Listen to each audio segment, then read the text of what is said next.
My goodness. And there it is. Wow. Get the pin to go.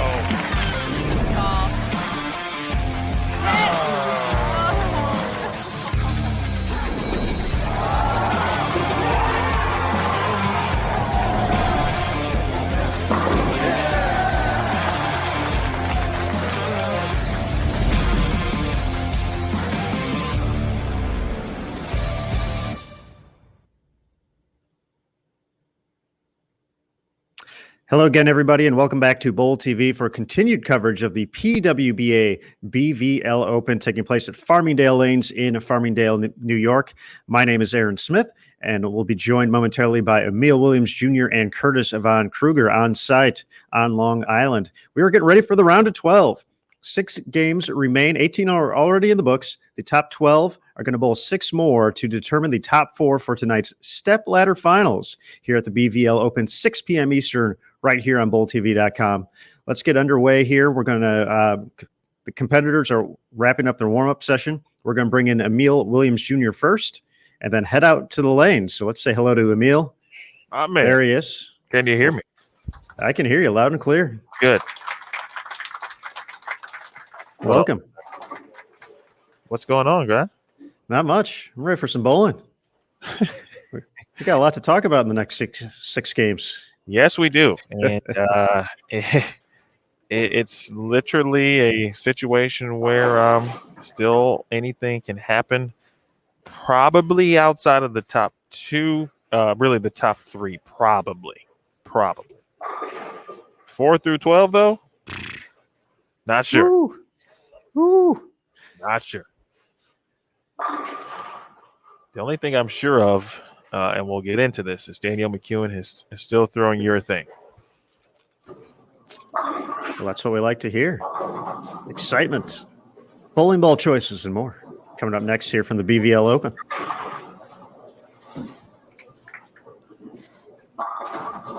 I will alert you that we ordered lunch probably at the end of the block, and I think it just arrived. So Curtis is probably one-upping me with yesterday's live cannoli test. He is now eating his lunch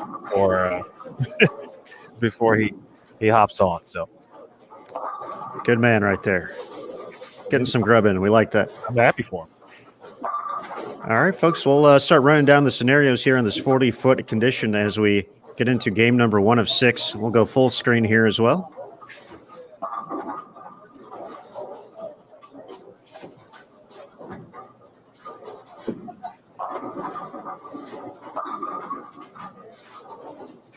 And we're going to start on lanes 13 through 16 here on BowlTV.com. You can watch all 12 competitors, though, so you can pick and choose who you want to follow throughout the course of competition. We're going to start here because some intrigue with these pairs is the 4-5 players heading into this round currently are competing on 13 through 16, also known as PWBA 3 on Bowl TV. So Emil mentioned 3 players at the top of the standing. Stephanie Zavala, Brianna Clemmer, and Jordan Richard have created some distance between themselves and the rest of the field. Zavala up by 106 on second place. 385 her over number.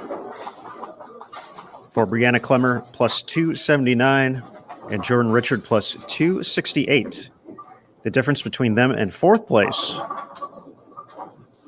is going to be 81 pins.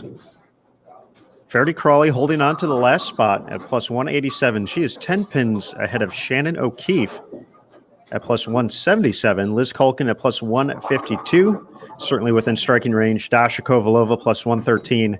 Lindsay Boomershine plus 91. Daria Payuk plus 72.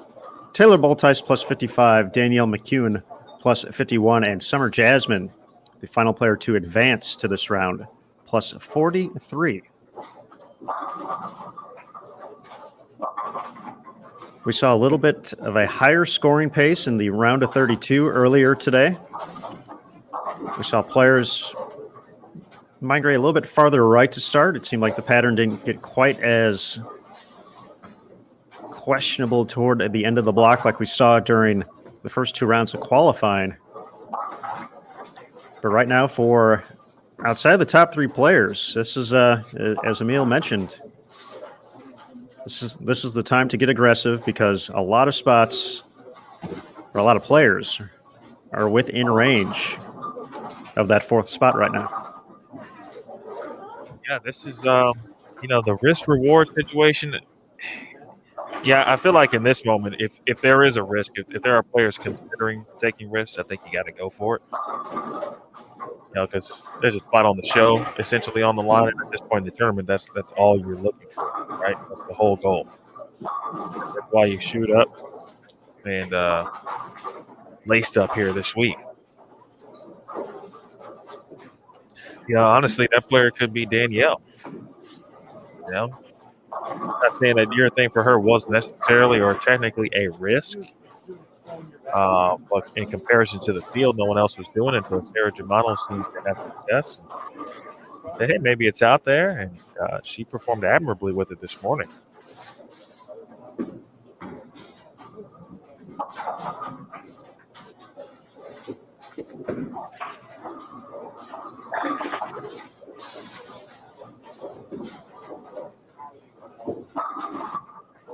Wow, really good shot there for Daria Payok.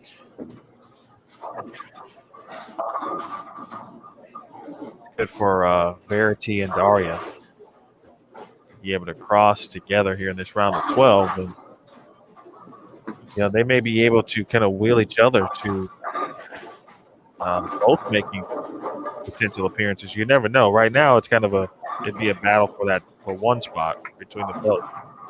And Daria essentially is trying to catch Verity at the moment, the way the scores are presented currently.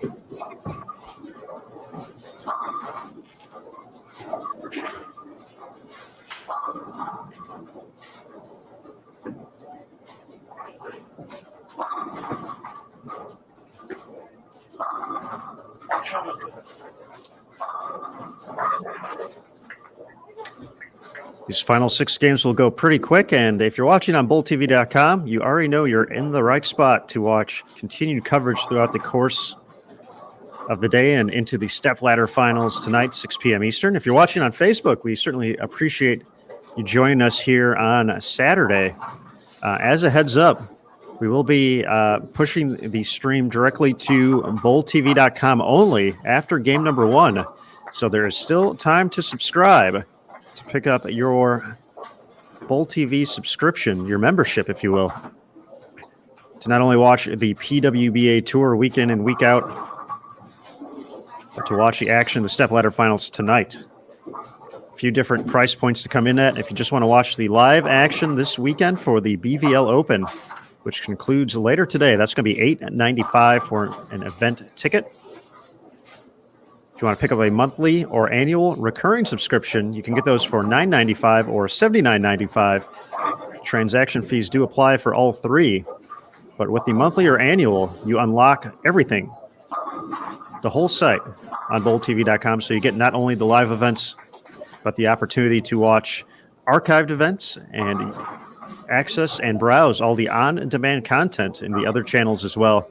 And of course, on BowlTV.com, we have giveaways, an unbelievable chat community who joins for pretty much every show. They're a dedicated bunch, and we appreciate that. Very welcoming in the chat as well. They even have their own Facebook page for it. So big shout out to the Bowl TV community, the Bowl TV chat. If you'd like to join us, give us a hard time from time to time as we sit back and watch some bowling.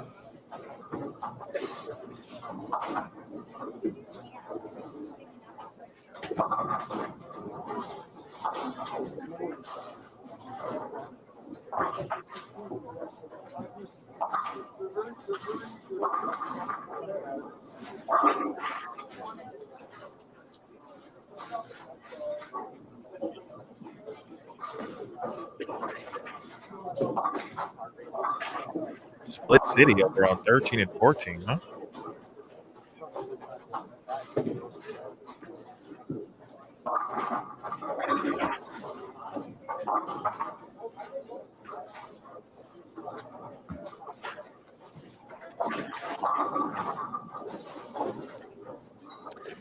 A population you do not want to be a part of. Split City. Yeah, very, very low. Very low population there. It's not the strike train.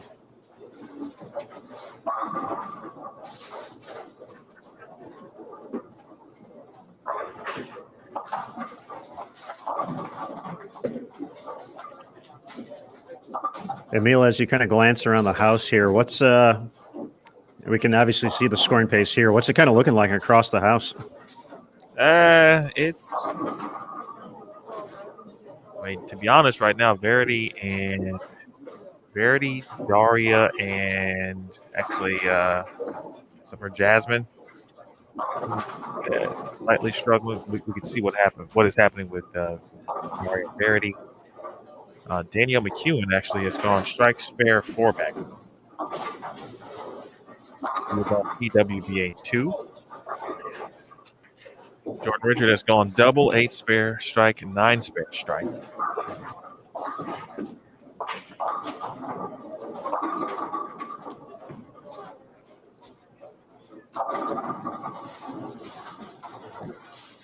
Had a messenger not connect for Daria there in frame number 6. O'Keefe, the dreaded 710 that's been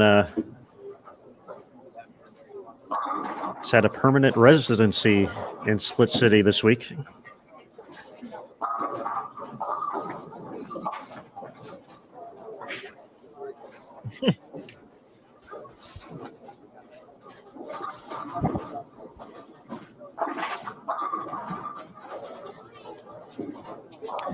Once again, pinfall totals carrying over from the 3 previous 6-game rounds, so 18 games in the books. After this 6 games, 24-game pinfall totals will determine the top 4 for the stepladder finals tonight. And it really looks just to be a contest to who's going to face Stephanie Zavala in the finals.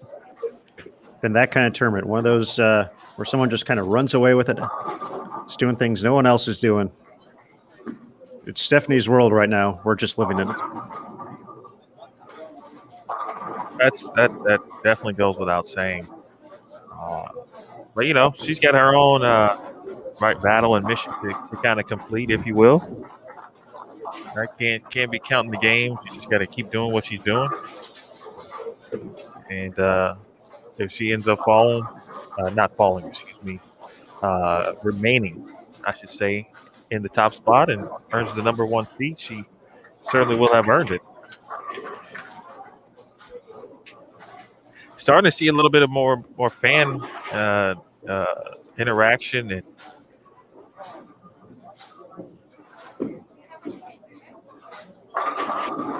here in the back, I should say. You can hear them. A lot of applause for their favorite players. It's starting to really feel like a quote-unquote normal event, if you will. Just like that, the messenger gets a nice applause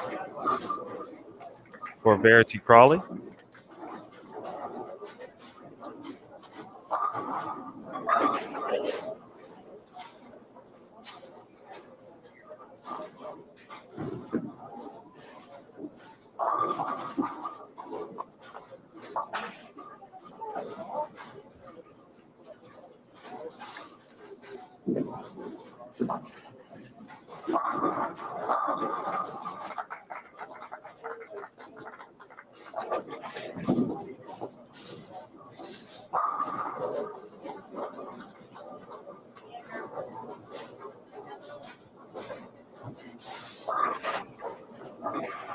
I guess the right term would be fan or crowd participation.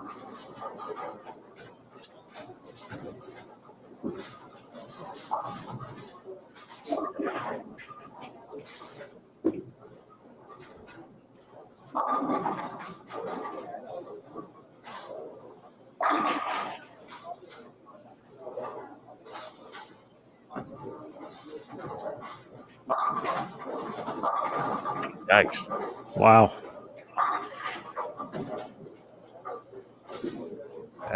That's a disappointing shot right there, right? Throw it pretty good. And that's what your ball does. Yeah, that was really close. That actually looked great off her hand, and yeah, that's the price you get to pay. Fun. Come on, pins. Finals will be on 11 and 12. We had that question in the chat.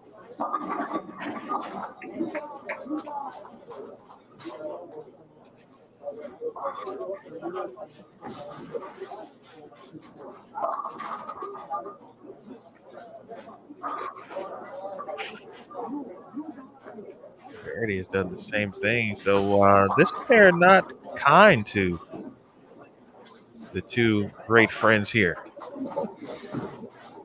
They did get 10 minutes of warm-up on that pair. So curious what the change was.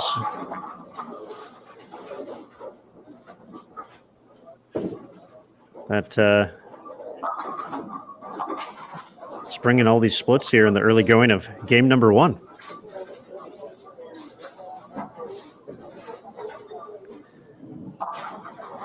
Split City sounds like a really bad water park, by the way. Like that has one of those like high energy 80s theme songs attached to it.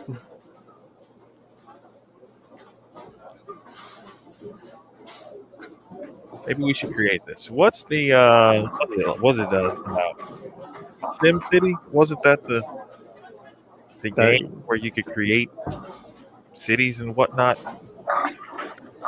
That was it, yep.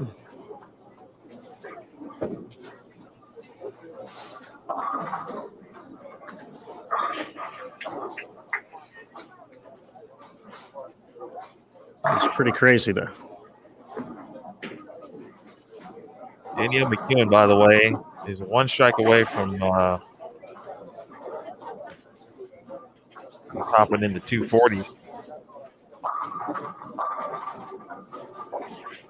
Oh, come on. Give us something. Anything. We'll take it. Back-to-back 10-pin scouts for Verity on lane 14.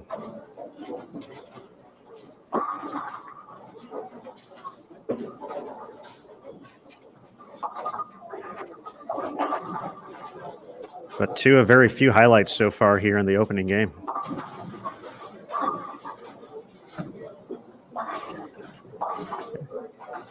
Once again, a reminder to the folks watching on Facebook, our sneak peek here into game 1 of round 4 is going to be coming to a close in just a couple of frames. So head on over to bulltv.com, pick up that subscription to continue to watch the BVL Open.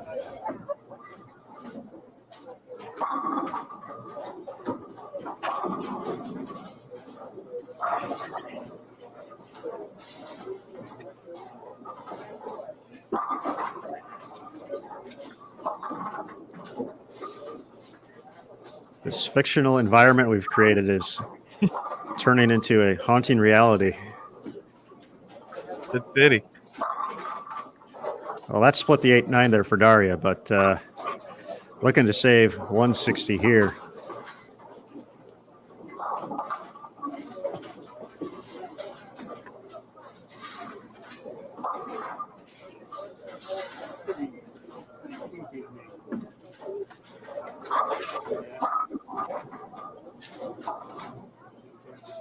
Neither one of those players has thrown it bad this game. Like, to be honest, I'm not sure they threw bad shots. Now, I don't know to be certain, but nothing on the surface after each one of those splits thrown. In fact, they look more bewildered, if anything, as to why their ball did what they did, and they didn't strike before like they had previously done.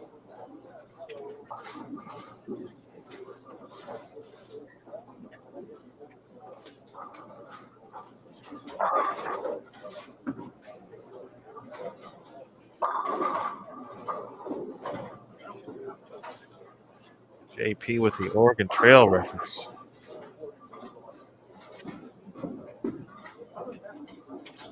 Verity with 6 out of the last 7 to save 192. Once again, she was in the 4th spot.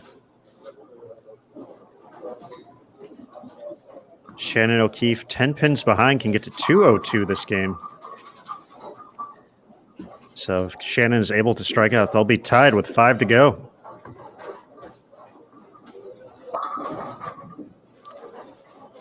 Danielle shot 232. Gets her to plus 83.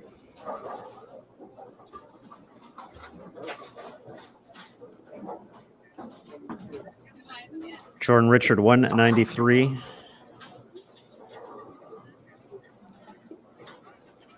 Brianna Clemmer, 223. So back on track after the rough opening game. Liz Culkin, 215, is going to gain a couple pins on the players ahead of her. Dasha, 192. So tightening up a little bit for that 4th spot.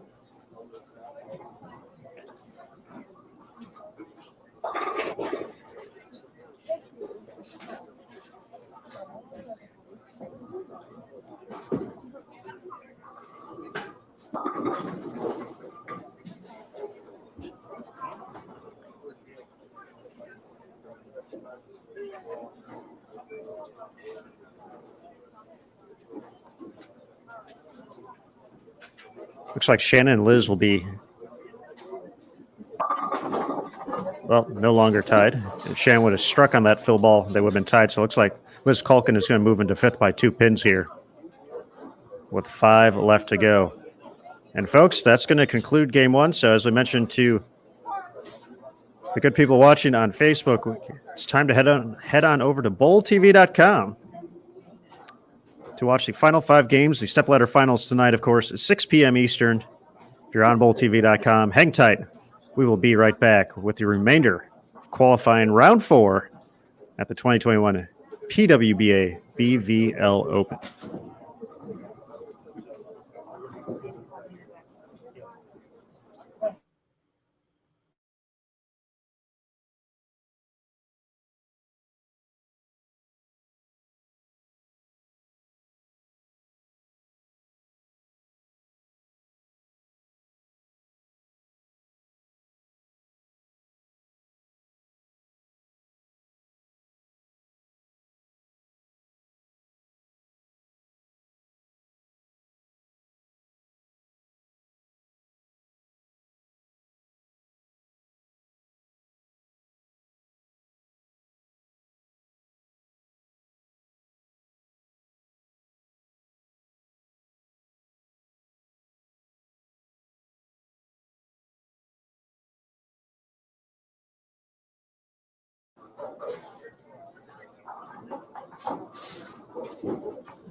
As we get into game number 2 here at the PWBA BVL Open, we'll take a look at Liz Culkin, Dasha Kovalova, Summer Jasmine, and our tournament leader, Stephanie Zavala, on lanes 13 through 16 at Farmingdale Lanes. And Emil, this is going to be a pretty awesome opportunity for us. We're going to get to talk next year on Bowl TV with John Laspina. John has done so much for the sport of bowling, and of course, very tied in with BVL. We're going to talk a little bit more about that, but let's welcome him into the broadcast. John, hello. Thank you. Hello. How you doing? I'm doing great. It's a wonderful day. I love seeing all this. It certainly is. Thank you for your support of bowling in general, the PWBA Tour, and of course BVL. I know in New York, it was definitely tough over the course of many months. But what's it like to be back, not only hosting bowling in general, but being able to have the PWBA here in Farmingdale and on Long Island? First of all, it's exhilarating to be open because nothing is worse than you being told that you're non-essential. I listened to the governor and I wanted him to see this because to all of us, bowling is very, very essential. You know, we may not cure disease, but we certainly make people feel good. We certainly give them an activity to compete it with. And you know, I could tell you what a marketer's delight bowling is for every age group, every ethnic group. People love to bowl. John, first of all, thank you for hosting. I talked to the fans this week. We got here on Wednesday night and looking to set up. We had the end of a league. We had Thursday night league. They were so excited to have the PWBA not only back, but certainly right here at Farmingdale. And Go ahead. We were sad that we didn't have a pro-am because these people on the lanes with my customers would be a great show to watch. They're just we have a special bond with our customers. You know, we treat them all as extended family. Many of them have known us for a long, long time. Our roots were in Brooklyn. People migrated east. And I've known some of these people 50, 60 years since I was once young. How important was it if you guys looked at the schedule at some point and said, okay, we would like to bring the Professional Women's Bowling Association back, not only to New York, but right here on Long Island? How important was that for you as the proprietor there and your family? I guess, you know, I'm second of 3 generations, and we were always taught that we need to lead. And I don't mean that in an arrogant way. I mean, if we don't do it, who will? No one did it, so we did. And we feel it's like our obligation to create an atmosphere where we showcase the best of the best, and we hope our customers aspire to bowl in the top 12 next time around. You know?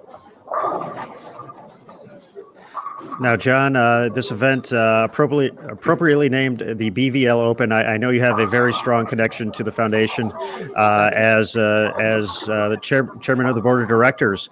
Talk a little bit about, especially with Memorial Day coming up on Monday, just a little bit about what BVL is all about and what it's looking forward to in the future. Well, BVL is a 70-some-odd-year-old charity, started by the bowlers and continues all these years, $55 million later, money that's used to help veterans brighten their day every single day. We brighten veterans' lives, BVL. And we do it in such a way that we coordinate with the VA hospitals, clinics, state homes, and we provide services that are not budgeted. And bowlers have been doing that for a long time. I have a prop.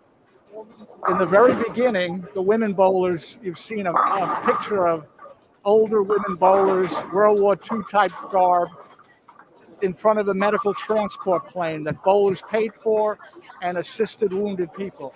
The men printed 400,000 decks of cards. This is one of them, and distribute them to the front lines of men who were fighting for our freedom. Memorial Day is a bit different than what we do. Memorial Day is all about those who paid the ultimate price. And the ultimate price for some allowed us to have freedom. So from a small business perspective, we have the ability to run a business while the people behind me have the ability to play a game. And that's what freedom is. And after 9/11, I wanted my own company to be a driving force to tell bowler stories, to tell the bowling industry story about all the good deeds that we've done. There's one thing to talk about all the great bowlers. That's a great thing. But from a business perspective, if I can convince other operators to support BVL because it's the right thing to do, and because giving is good business. I've done my job. I had the advantage as the recently elected 5 or 6 years ago chairman because I knew everybody. I had already done all the seat hopping through the industry, and all I wanted to do was get everybody in the pool. So we started off with the low-hanging fruit, and we went to ball manufacturers, to distributors, to the big guys in bowling, and the small ones. And we would encourage them at any level that they would like to be part of what we do. And that's, to me, Memorial Day is not about the sales at the stores. It's about understanding the price people have paid so that we could do what we do. Wow, that's well said, sir. I got one final for you. You just kind of mentioned it. You've been around this industry a very long time and in various roles. I'd have to imagine that BVL certainly ranks up there. So where would you rank all of your experiences across this industry? Oh, this is very apolitical. I only wear a hat to the industry and for those who serve. I don't care what bowling ball you throw or what your pin setter looks like, or where the level of oil is on your lane. I care about bowling being committed to those who serve, and if we could help a man in a wheelchair live a better life because people bowled and donated some money, I feel I've accomplished it. BVL's given me my voice, and it's allowed me, as my last volunteer role, to leave it and leave it for the right reason. And that's where I feel BVL is in my heart, in the culture of our business, and we're working hard to create that culture in every integer, every company that touches bowling. And the good thing is, they trust us. You give us $10, we probably get more than 9 back in total because we have a very low overhead, one person full-time, a few consultants, and that's what we do. So I think I answered your question, but we're overjoyed to host this. I'm watching some icons bowl right now myself. I'm totally impressed with how hard these women compete. I've been around for a long time, like you mentioned. I've been to collegiate tournaments, high school tournaments. I was chairman of the YABA tournament committee, where we brought 350 kids to Seattle and somewhere else. And it was, you see the passion. You also see the chaos, but you see the passion. And as young people mature and they embrace this game, a lifetime game, lifetime sport, it becomes just a wonderful experience for me to observe. I have people bringing in their grandkids, telling their grandkids that I taught them how to bowl, and it's just a cool thing. I would have not been a happy real estate broker or attorney or whatever else there was. I wanted to be a bowling proprietor. This is my 50th year, and I hope I'm doing it right. And that's how I feel about it. Well, John, we certainly think you are. Thank you so much for joining us here on Bowl TV and letting us host this tournament and have the BVL name attached to it, the PWBA BVL Open. We're looking forward to seeing you hand off that beautiful trophy to one of these competitors in just a couple hours here. But once again, just a thank you from all bowlers to you. If I could, I want to thank all our customers for participating and really thank my staff. This is a bowling center run by a woman. Cindy is just dynamic and fussy, just like we hope we are. And she works for my daughter, and women do it better, especially on the lanes. So this is a great moment. Thank you very much. Well said, John. Thank you. Thanks. All right, folks, that was John Laspina joining us here on BullTV.com. Big thank you to John for everything he does with the Maple Family Centers, including Farmingdale Lane in Farmingdale, New York, and of course, BVL. And, we talked a lot about BVL. As we wrap up this game, we are going to throw something out on the screen. If you want to donate to BVL, go ahead and click on the banner that's going to pop up on the screen. It'll take you to one of several pages where you can go ahead and donate, learn more about the organization as well.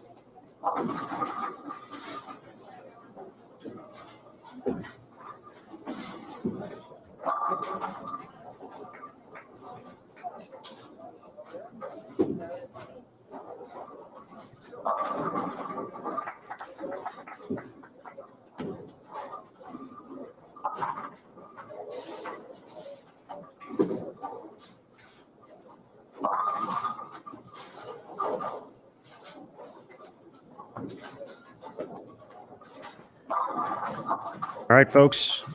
Fantastic stuff there. Very honored to talk to John Laspina there for everything he has done for the sport of bowling and beyond that. So, John, thank you again. We look forward to seeing that trophy being awarded here in just a couple hours on Bull TV. And scoring pace, Emil Williams Jr. has picked up here on 13 and 14, specifically after some struggles in game one. Dasha Kovalova starting with the front seven. She can max out at 268. Liz Kulkin, chance to still get to 226.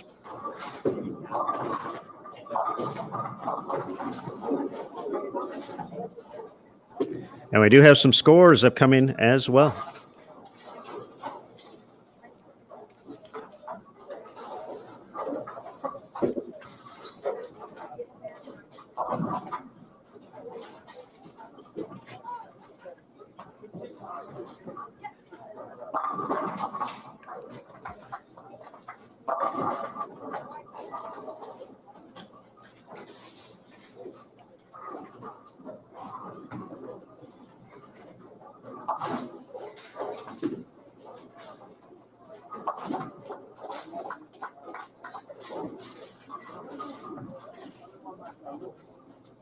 Okay, while we had John talking, and again, big thanks to John and his entire family.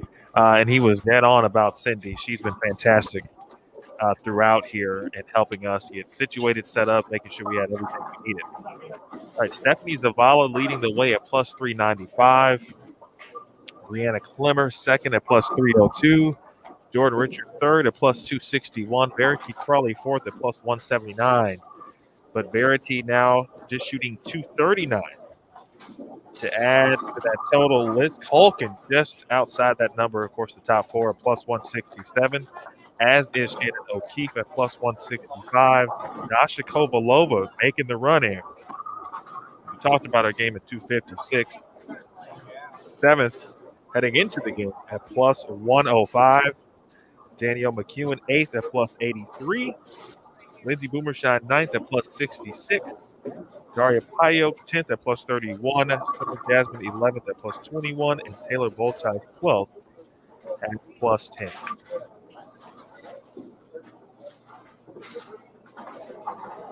Shannon O'Keefe can max out at 217 this game. You mentioned Verity at 239.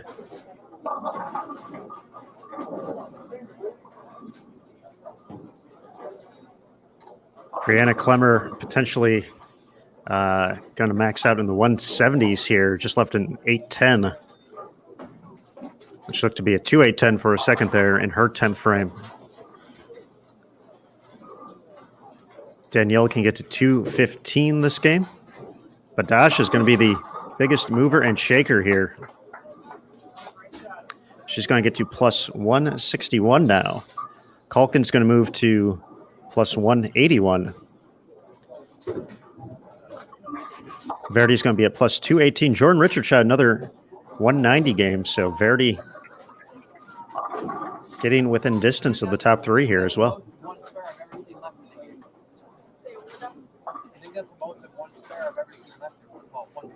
Stephanie Zavala and only get into the 180s here this game. He is on finishing up PWBA 3, of course, right here. Thought she was going to pull up for a second. Oof. That's why I changed it to flip. But that's okay, though, for her at the moment. Those first two competitors also, or the first two following her, Brianna and Jordan, not tossing 240, 250 that game. So she's still maintaining a pretty big lead with 4 to go. Where are you going? 13? 9.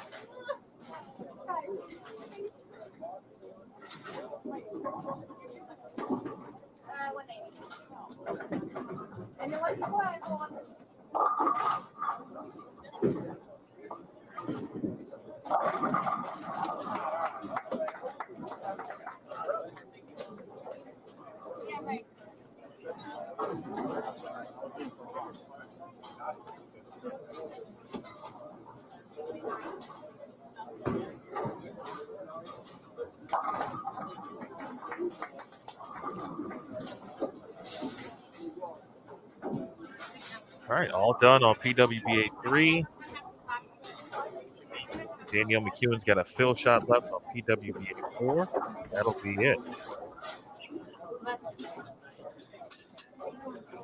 As we prepare for game number 3, this 40-foot condition this week, brought to you by Kegel. With products for bowling centers, coaches, and mechanics, Kegel is truly built for bowling. Visit kegel.net to learn more about all they do for our great sport. Kegel, the official lane maintenance provider here of the PWBA Tour.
All right, this was pretty interesting, Mr. Williams. We had the scores flying left and right out of the gate to start round 3. It has slowed down, however, outside of a big game here or there in the early going, but it doesn't appear much has changed, at least as far as who is where. We'll stay here moving into game 3 to take a look at players currently holding down the 3rd and 4th spot. Jordan Richard up on lane 14. Ferdy Crawley will be stepping up on lane 16. Momentarily a pair of 190s so far for Jordan. We saw some big scores on 13 and 14 last game, but Jordan starting off with a split. Question in the chat. Is there a name for the pattern they are bowling on? And there is not. It's just this year's pattern for the PWBA BVL Open.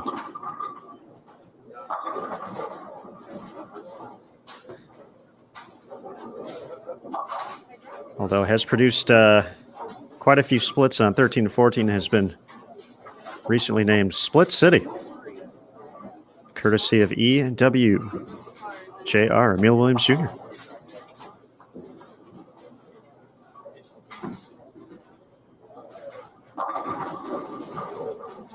All right, looks like we're going to have another guest joining us here for a breakdown of what's happening on the lane. So let's welcome in Storm Bowling's Matthew McNeil to the broadcast. Matt, good to see you, bud. How's it going? Afternoon, guys. How's it going? It's going well. We're here. We're getting down to the very end of competition here. 12 players left, going for 4 spots. Scoring pace a little bit slower out of the gates this round. What are you guys seeing? Well, there's just not as much traffic as we've had in the previous rounds. So also the lanes didn't sit as long as they have in the past. So they changed really fast. I think, there's a little pressing out there. You got, a handful of players kind of vying for one spot. I think the top three are kind of solidified in the show. So it's kind of a race for that last spot there. So, it's tough. There's some tough pairs on this side too. 17-18 is a pretty gruesome pair. 7 and 8 can be a little tricky. So it's just, all the intricacies of the house. They're trying to navigate that, trying to really keep their mind slow, make good shots, create good ball motion, fill frames, hit the pocket. It's really hard. That's probably the toughest thing about being a bowler at this level is just managing all of those variables and performing well. It's just very, very hard. So they're doing the best they can. We're trying to get them in the right part of the lane with the right balls and just try to keep their minds slow. That's it.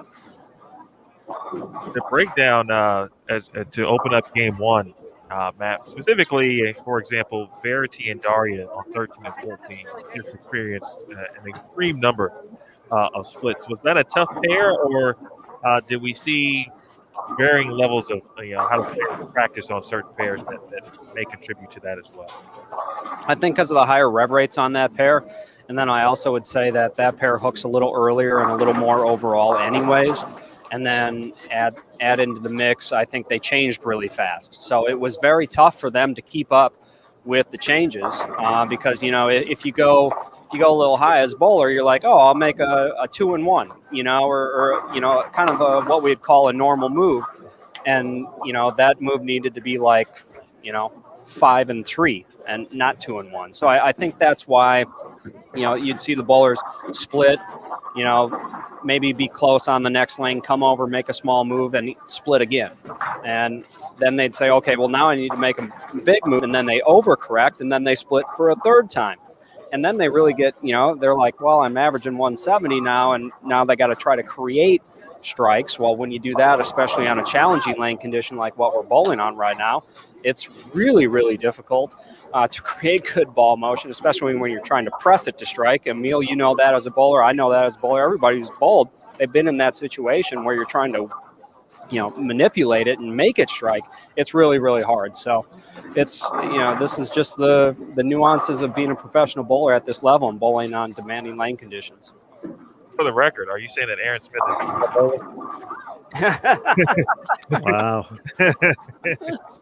Let's not put the cart before the horse. Oh, man. Anything else, Aaron?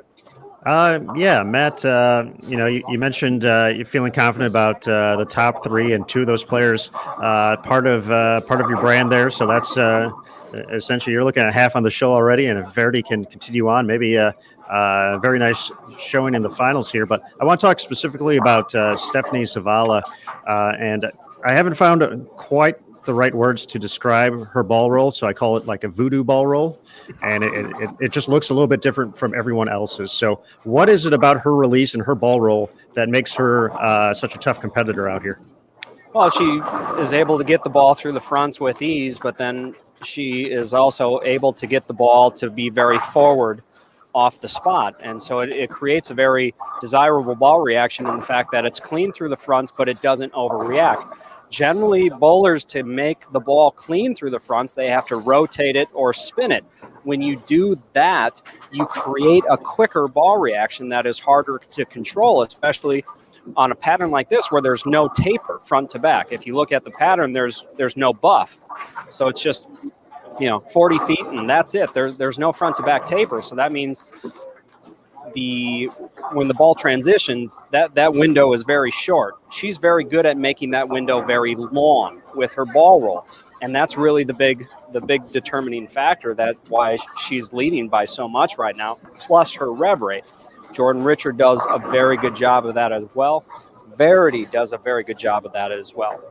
I think just because the pins are really hard to knock over here, these are brand new Score King black bottom pins.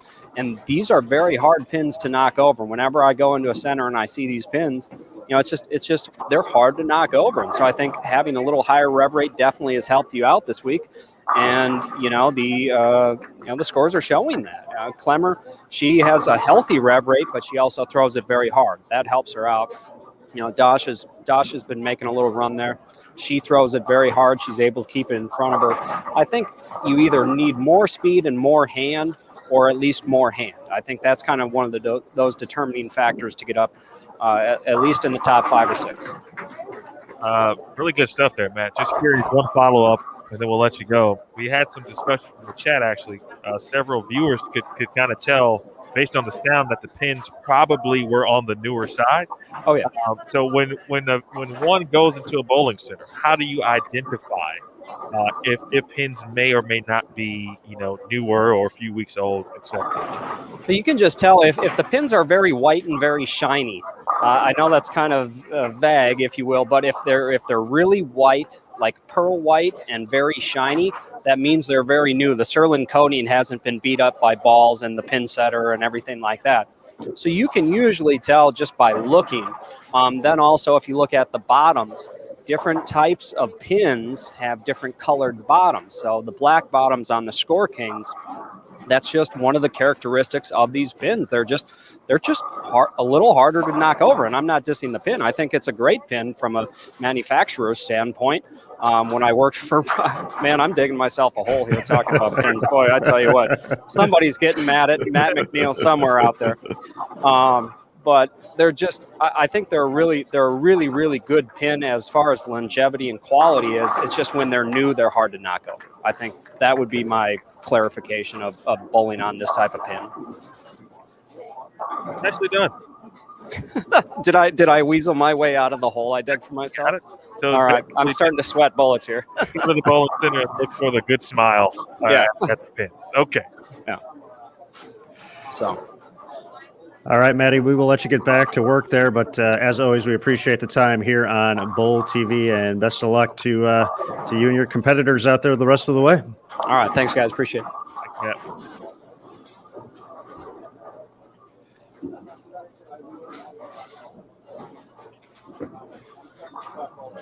All right, so while we have that, we did get a new score update. Score dash! It's in there. After 20 games, Aaron Smith. Stephanie Zavala plus 379. Leanna Clemmer plus 273. Jordan Richards third at plus 255. A couple of 190 games, too, back-to-back with Rich, Verity Crawley. Did I read these already? I feel like I did. I did, right? Say that again? Did I read these scores already? I don't believe we got to them. Okay, just making sure. All right, Verity Crawley remains in fourth. She is a plus 218. Liz Colkin is fifth at plus 181. Dasha Kovalova is sixth at plus 161. So again, fifth is plus 181. Sixth is plus 161. Seventh is Shannon O'Keefe at plus 148. Danielle McEwen is eighth at plus 97. Lindsay Boomershine is ninth at plus 56. Daria Payok 10th at plus 11. Taylor Boltice is 11th at minus 1. Summer Jasmine is 12th at minus 19.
Taking a look around the house on PWBA 1, lane 7 and 8.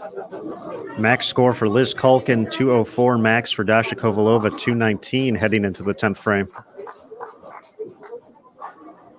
Zavala back on track this game. She can get into the 250s with the 9th and 10th to go. Shannon O'Keefe a chance to get to 227. Lindsay Boomershine 237. 10th frame left to go for those competitors, but nothing too crazy really.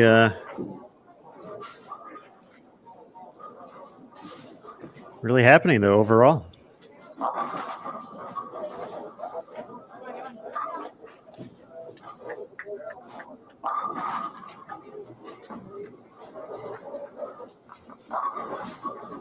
Well, I'm anticipating run still from Liz Culkin, Dasha. And, Liz and Dasha actually are crossing with each other here this round. So, not only are they trying to get to the 4th spot, but they're battling each other essentially to get there, and they're bowling together.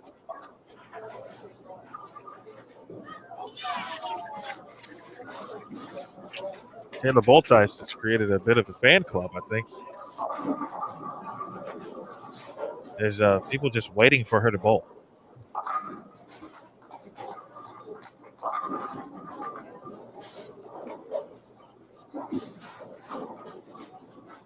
They're like locked in. Let's get one more for the fans then, Taylor. Oh, Nelly.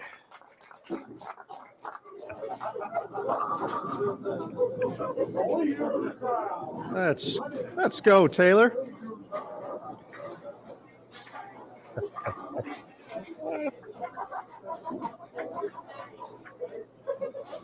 I'm going to say that for the finals guy. It was so awesome. It's set up so well with the talk of the fans being back and the Taylor Boltice following. And then she goes up there and just throwing arrows across the deck. I think she was obviously pretty disappointed. 5 splits. Or 4, excuse me. 4 splits in 6 frames and then hadn't doubled. And all of a sudden, she's figured it out. She's got a 4-bagger.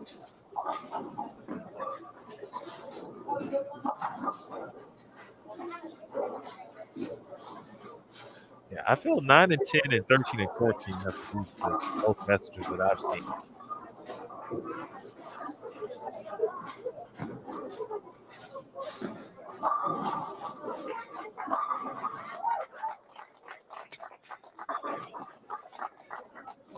She kind of gave a little Hulk Hogan there, Emil. I don't know if you caught that. That's it. Just a little. I know you can see me right now, but you know.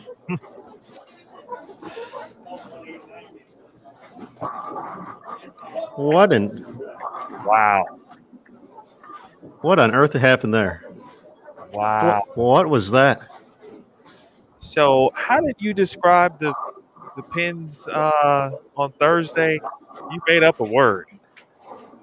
I wish I remembered it right now because I'd be yelling it at the top of my lungs right now. Whatever that word was, that was it. That was the definition of how the pins can kind of go crazy, get a little funky. Like the messages are like really cool, right? And then all of a sudden, something like that happens, and it's just like, what?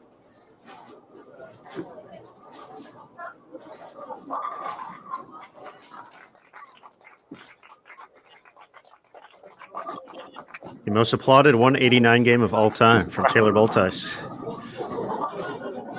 It's well. So you look at that 189 game. It's a big time save. The 4 splits there. That's impressive. 173 for Verity. Both Dasha and Liz could get to the 2 teens and 2 O's respectively, so that's going to make things a little bit closer. O'Keefe got to 216.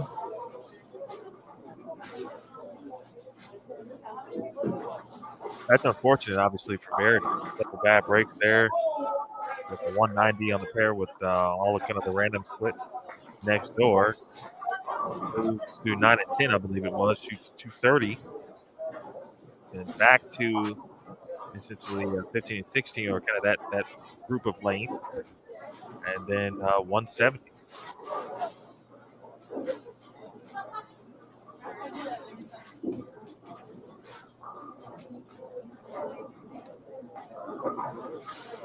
All the while, Stephanie Zavala, 258. She's bowling a different tournament, bro. Yeah, I mean, just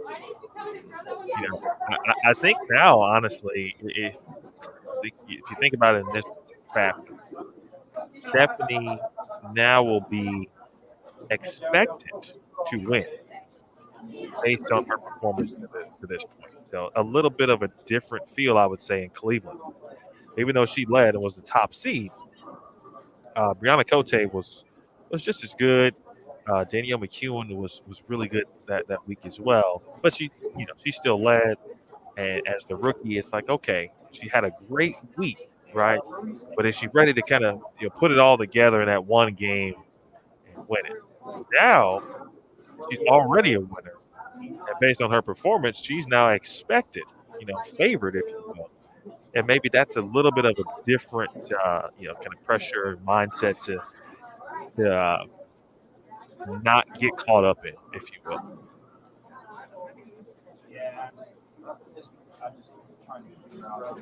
A very excellent point there, Mr. Williams.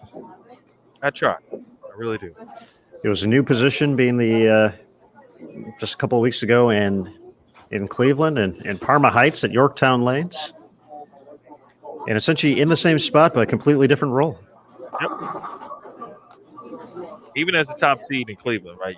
She wasn't, the person people were like, okay, I know I've got to beat Stephanie to win the title, but she's a rookie, right, et cetera. Not saying people said that, but just getting back to that. In this situation, it's clear. She is the one to beat. No questions about it.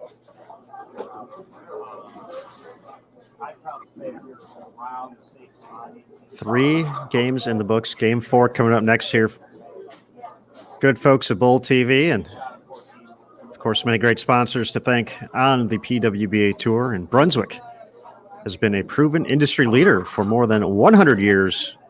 For more information, be sure to check out brunswickbowling.com. Brunswick, you can see them on the masking unit right there above lanes 15 and 16.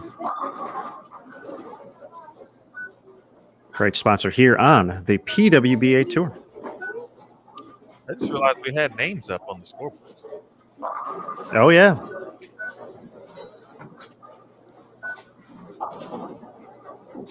So perhaps that was figured out.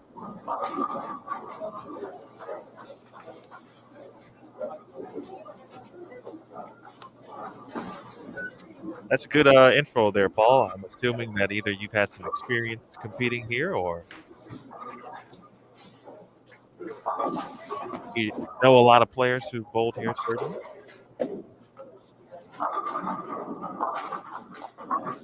Paul is in the chat, by the way. Thanks for watching, Paul.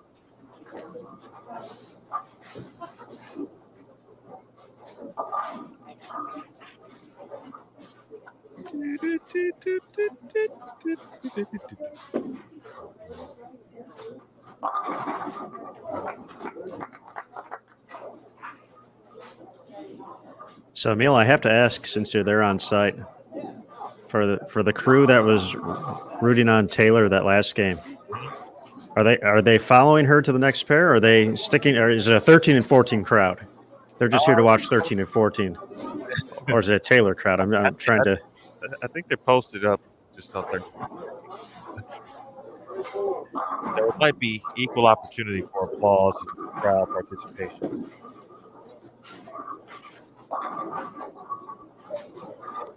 I like that. I want to be part of the 13-14 crowd. I don't see. I mean, a few people behind Taylor, but not as many as 13 and 14.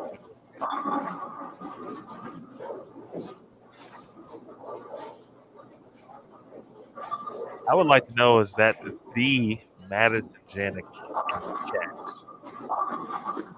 The Madison Janik. The Madison Janik that doubled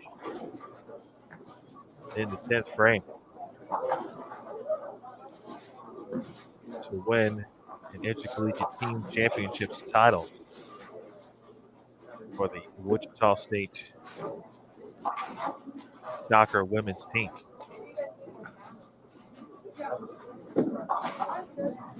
What do you think, Aaron? I think so. You watched it live.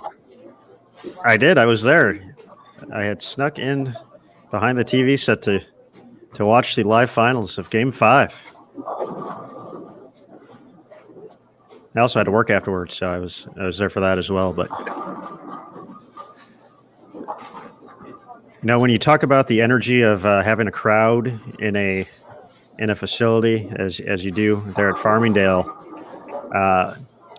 even though there was no crowd at the ITC shows, certainly didn't sound like it from as excited as those strikes were piling up toward the end of that run on CBS Sports Network. That place was electric, with the teams delivering strike after strike. It's a great finale to the show, and a great finish to an amazing season.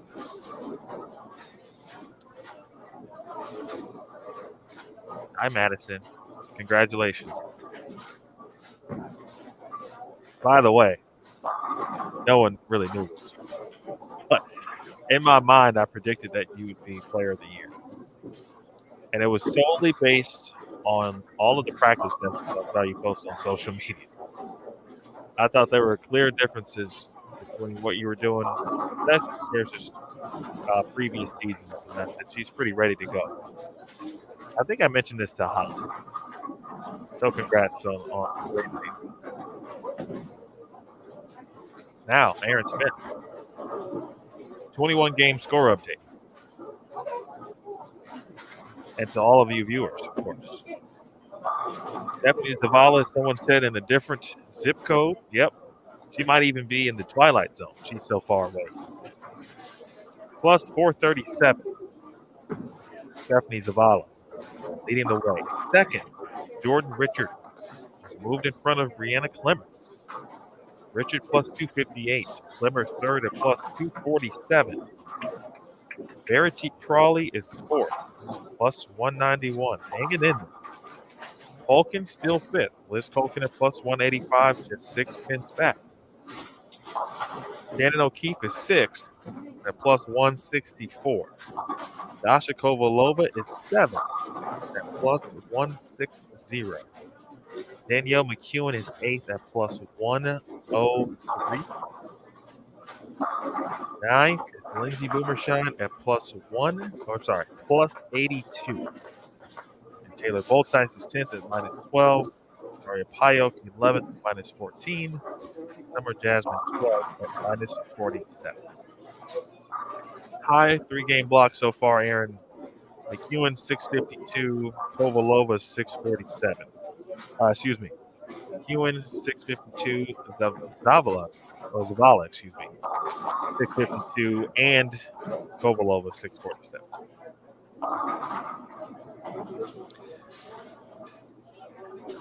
So right now, from 4th to 7th place, just 31 pins. Separating those spots, and D-Mac, early 3-bagger here.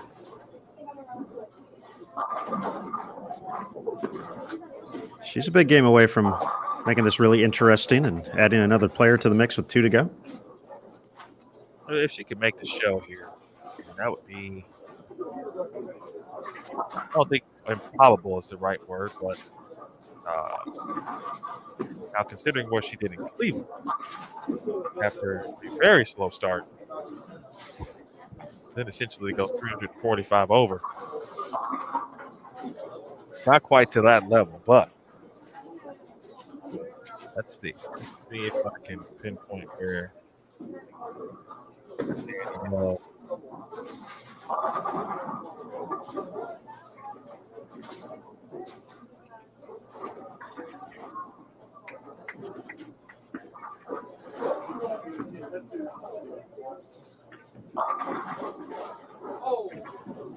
Come on, 710.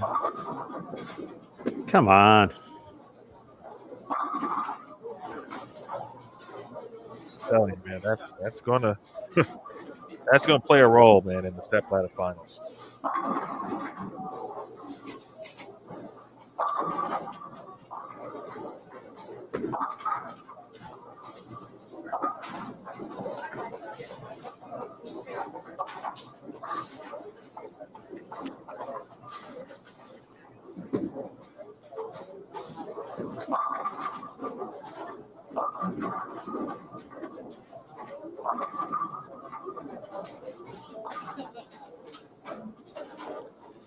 Taking a look around the house, Crawley on PWBA 1, lane 7 and 8.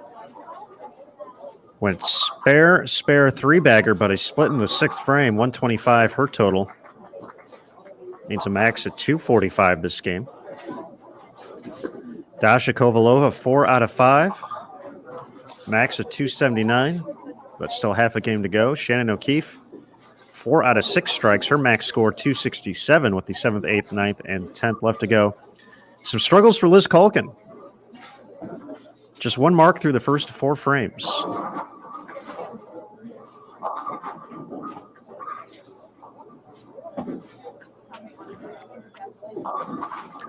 Jordan Richard on a 190 pace.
Game 4 of 6, final round of qualifying, 2021 PWBA BVL Open from Farmingdale Lanes in Farmingdale, New York. My name is Aaron Smith, joined by Emil Williams Jr. and Curtis Von Kruger.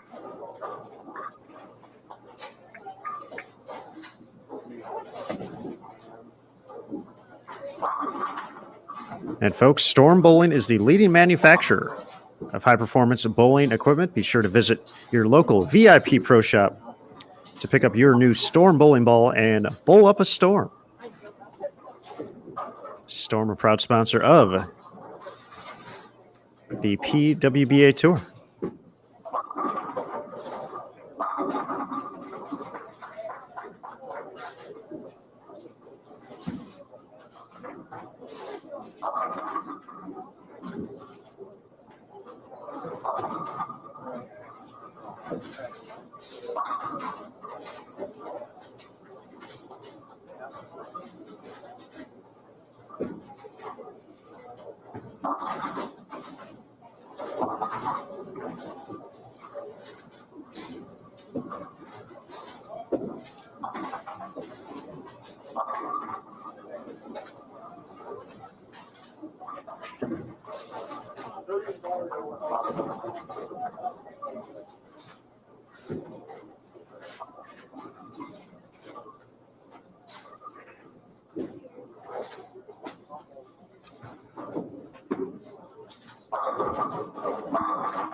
Aaron, over on PWBA 2. Shannon O'Keefe just split in the 9th frame. She can get to 208. Lindsay Boomershine can max at 225 and only 11 and 12. Asha Kovalova can max at 257. Liz Culkin can get to 175.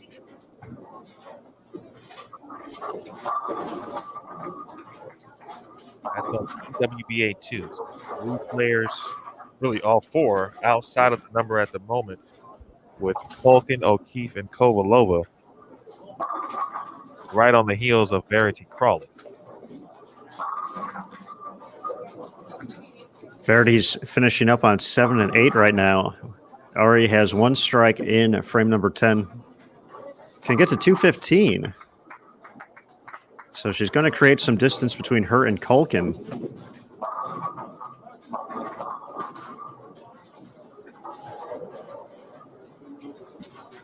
As well as O'Keefe, but Kovalova.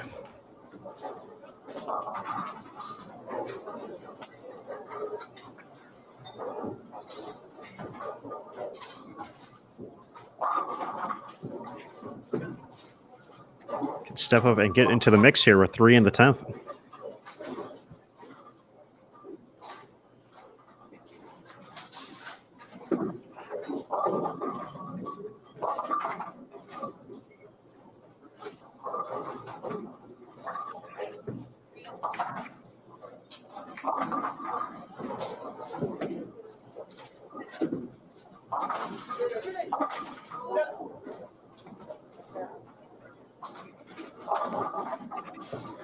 Jordan Richards going to finish at 202.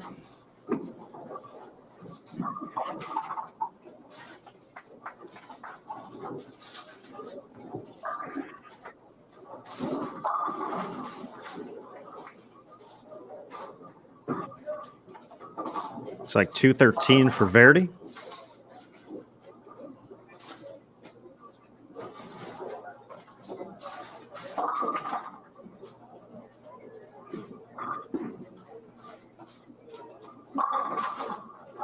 Dasha did not get the first one in the 10th. Actually left a 3-6-9-10.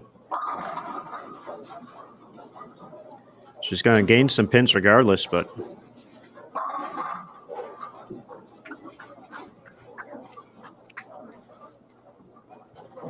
there are some good shots from Danielle McEwen, and watching her kind of climb and still put herself in position and give the top four a run here. Just each week, I feel Danielle shows something a little bit different. All of that versatility that she possesses. This week, she gives us urethane, right? Like every week, she shows us a different tool. Why she is arguably the best in the world.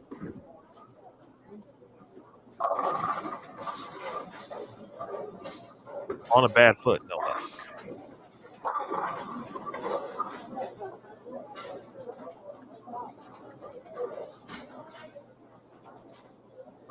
Dasha Kovalova did convert the 3-6-9-10. So it looks like it's going to be less than 10 pins heading into the final two games between Verdi and Dasha for the fourth spot.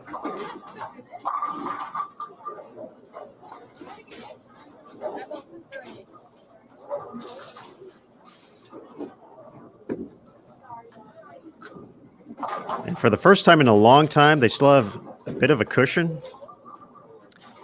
But with some of the scores in the top four, top five approaching plus 200, Brianna Clemmer and Jordan Richard really haven't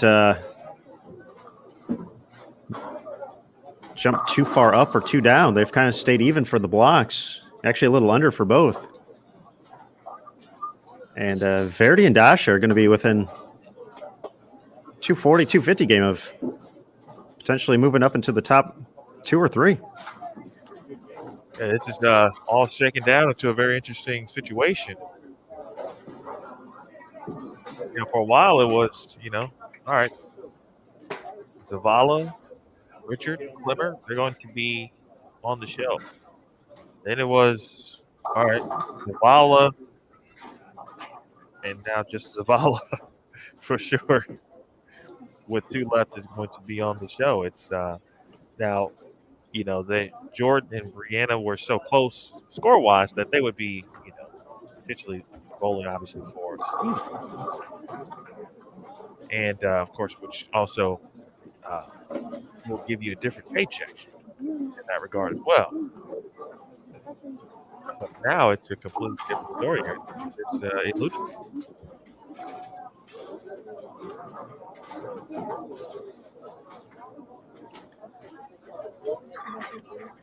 Wait, does someone have 250, 250 in there?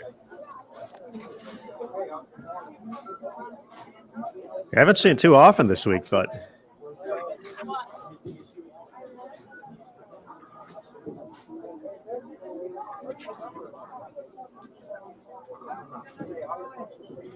I mean some pretty impressive storylines already forming, however.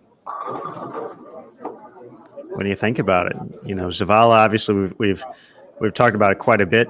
Happy birthday. Absolutely. 25. Let's go rent a car. Doing big time things here. 25 years old today. Stephanie Zavala is 2 games away from guaranteeing herself the opportunity to bowl for the title here and win her second PWBA Tour title in not only 3 events, but within the first 5 events of her career, she could have 2 titles. That's absolutely ridiculous. But that's how ridiculous good she is. We got Brianna Clemmer, also a rookie on tour this season, looking to make her first championship round appearance. She had been in control through the first 3 rounds and kind of the first signs of adversity for her but still holds on to the spot in the top 4. Jordan Richard has been bowling better and better these past couple of weeks. I know the Lincoln stop did not go the way she had hoped, but has been very impressive the last 3 tournaments. Looking to make it 3 for 3 in PWBA Tour seasons, winning its title in each of her first 2. Verity Crawley, who's been arguably the only player who's been as on fire as Stephanie Zavala over the course of the past couple of weeks, made the show at the Queens, has been in the top 12 in all the other events, and looking for a second consecutive championship round appearance. And then Dasha Kovalova already has a win this year and would be looking to make her season leading in 4th. Stepladder finals appearance of the season.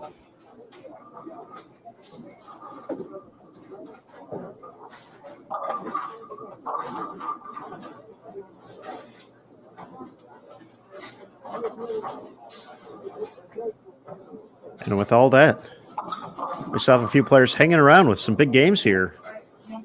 Can make a jump.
Aaron. Emil. Got score. Let's do it. All right. After 22 games, ladies and gentlemen, Stephanie Zavala is still the leader, plus 463. And now 203 pins ahead of second, which is Jordan Richard at plus 260. 260. Anna Clemmer, not shot 200, a game of 200 or more since game 1, is third at plus 246. Verity Crawley remains in 4th at plus 203. And still just six pins away, although the name is different. It is now Dasha Kovalova in 5th place at plus 197. Shannon O'Keefe is 6th at plus 161. Liz Culkin is 7th at plus 139. Lindsay Boomershine is 8th at plus 107. Danielle McEwen is 9th at plus 98. 10th is Daria Payok at plus 18. Taylor Boltice 11th at minus 1. Summer Jasmine is 12th at minus 59.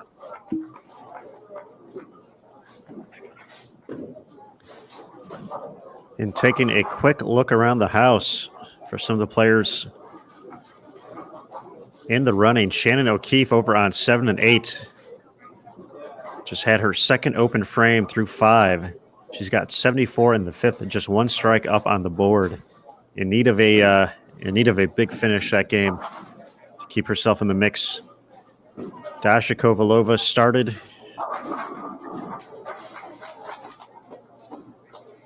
with a double, a 9-spare in the third, and a 3-6-10 conversion in the fourth.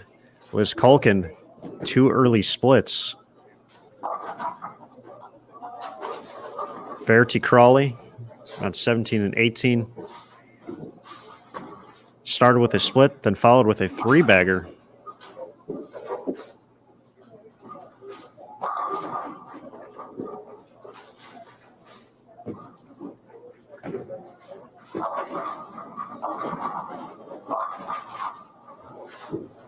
And right now watching Jordan and Brianna.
What's up to Wilfredo, by the way?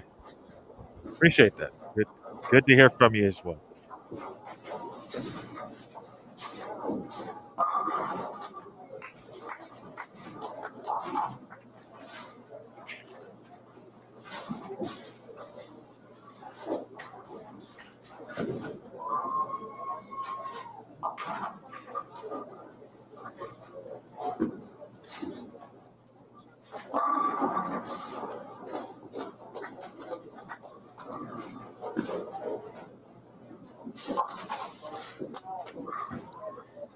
It really feels like we've finally gotten down to 2 players for 1 spot here, Mr. Williams. A few of the players a little bit farther back, not mounting the charge. With both Dasha and Verity bowling well this game, it looks like it might just come down to them. Heading into 6 of 6.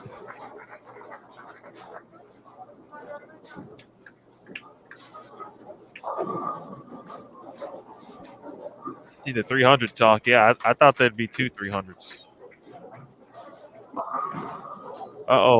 Aaron Smith. Uh-oh. Why uh-oh, Emil? Verity Crawley is trying to make sure she hangs on to the 4th spot in the best way that you can. And that is controlling her own destiny. She is open 7 back. Well, let's go watch then. PWBA 4.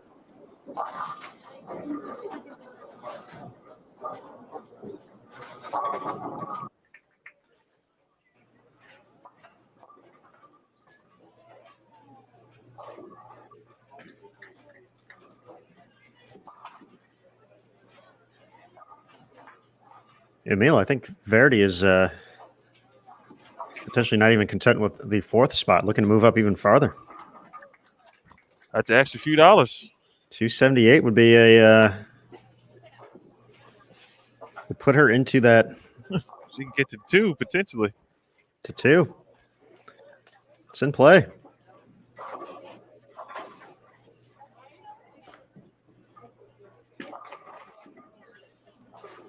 Clemmer can still get to 259 this game, however. Jordan has a max in the 240s with a couple frames left to go.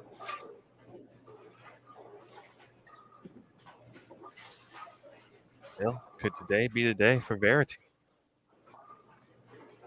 Now that's the question every time she makes a show. I would just like to tell everyone in the Bull TV chat that we switched to someone on a string of strikes, and they continued to throw another strike afterwards. I know it doesn't happen often, but it happens. No, This is proof. Here. Let's go.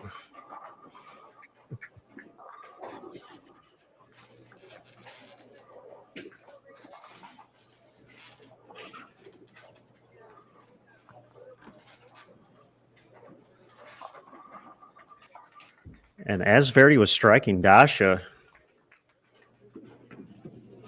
an open in frame number 6. She can max out 224 this game, but Verity a chance to push the lead over her to 60.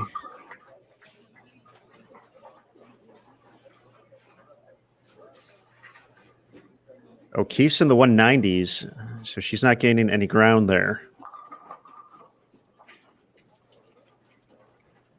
So it's kind of what Clemmer and Richard are going to do, and we alluded to it, but Verity gets another one that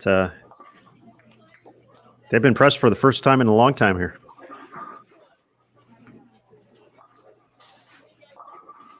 Man, Verity, man. It's she too is never out of it. She's proving that each and every week as well. She's been such a different player since coming back.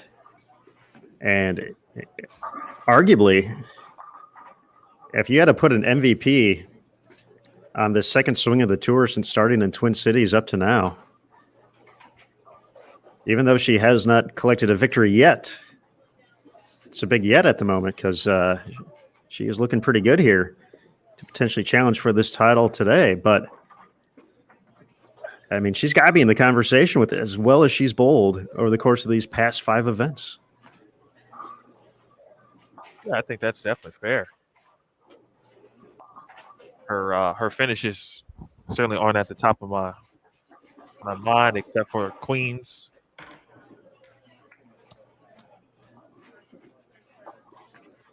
And I feel that she made one of those shows that you're referencing.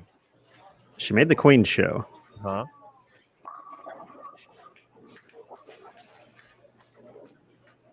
Let's just go down the line here and take a quick.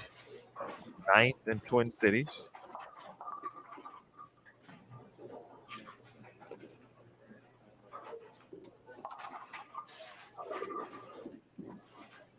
Twelfth in Lincoln.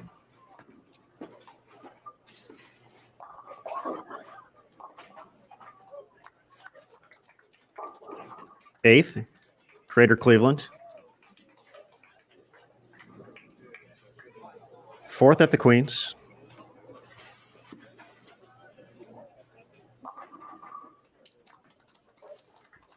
And after the ever popular 261.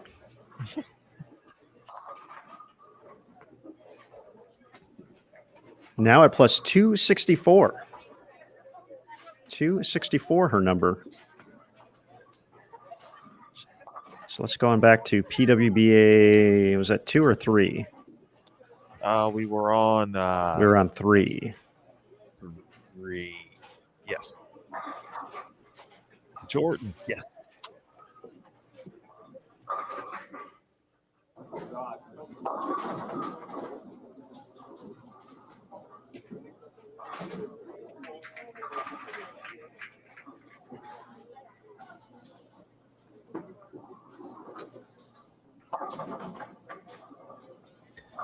So Crawley, after 261, is now at plus 264. Clemmer's starting her 10th frame. Her max is going to be 208 with the 10 pin there. Nice cover of the wash up by Jordan. So at 208, the best Clemmer can get to is plus 254. So she drops a spot. Jordan max 207. So she would need to double in the 10th. Otherwise, Verdi's going to jump into second here.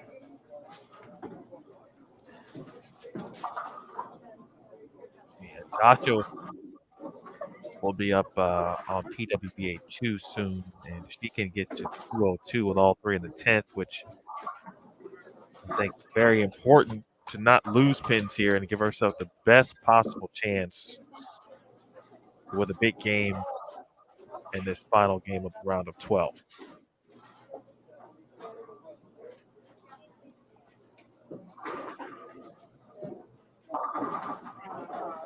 And with that, Verdi's moving into second.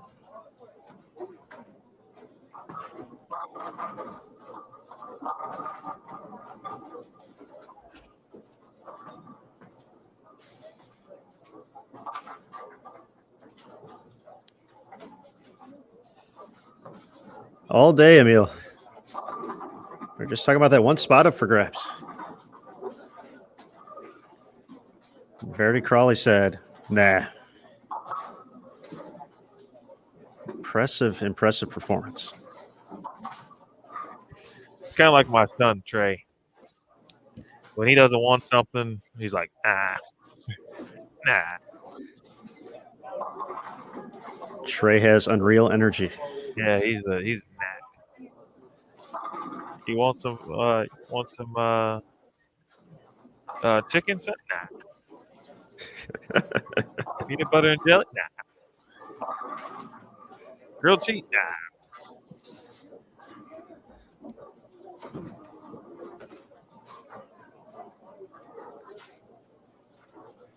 All right, folks, we are we there across the house? Just about. Dash is going to We are complete, I believe. Finish in the 190s for Liz Culkin, 163. Stephanie Zavala, 226. So she's going to lead by a bunch here, which means it's time for Game 6, and it's time for. You know we didn't forget it. We do have a giveaway coming up here once again, folks. If you watched a little bit earlier today, you saw Emil Williams Jr. display a very cool PWBA Bull Fearless Visiball. And that is going to be up for grabs once again. Coming up in Game 6 for one lucky Bull TV viewer. Before we get to that, though, and before we get to Game 6, big shout out to Rotogrip. Everything the good folks at Rotogrip do is done to put you in a position to dominate. They make equipment that makes you your very best, because it's not your name up there next to your score. It is your reputation. Visit rotogrip.com to view their complete line of high-performance bowling balls. Rotogrip, proud sponsor of the PWBA Tour.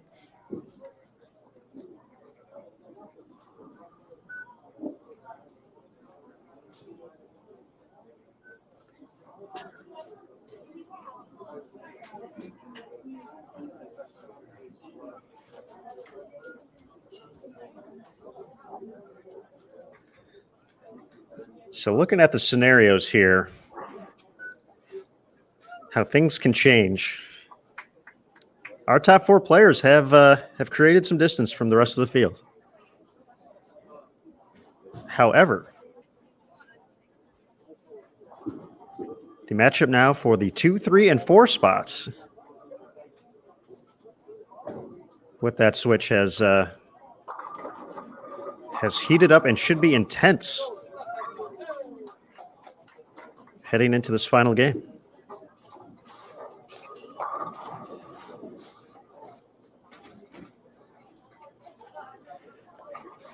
I think we're going to go to 9 through 12 PWBA 2 here, because we have Jordan and Verdi both showcased there. Oh, yeah, this is it.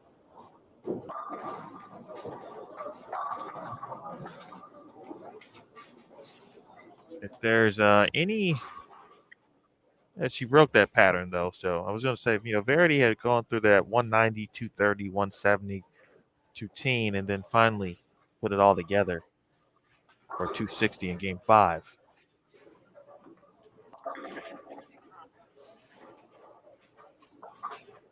But Dasha had gone through that. The 190, 250, 190, 230, and then she shot 190 again. Well, yeah, I didn't see what she got on the fill as far as count goes, but theoretically 190 again. If she strikes at least once, probably, maybe twice, but certainly once in any of those 190 games, she's in right now.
All right, Aaron, I got scores.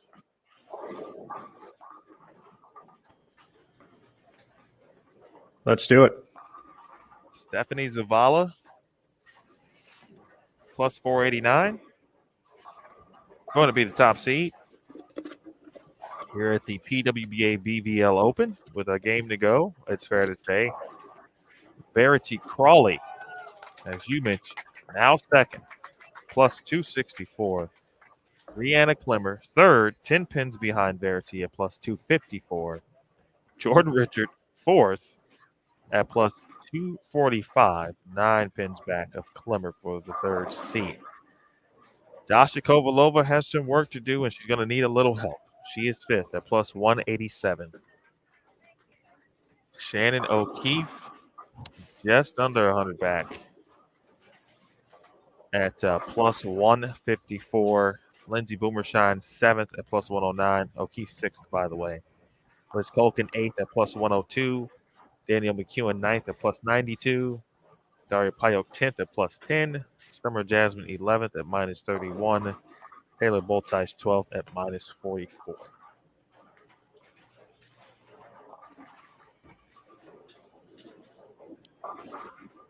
So outside of a big game from Dasha Kovalova, 19 pins separates second from fourth.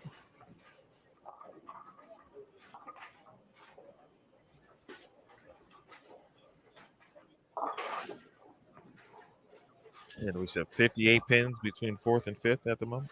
Mm-hmm. And Kovalova is staring at a big four right now in frame 3.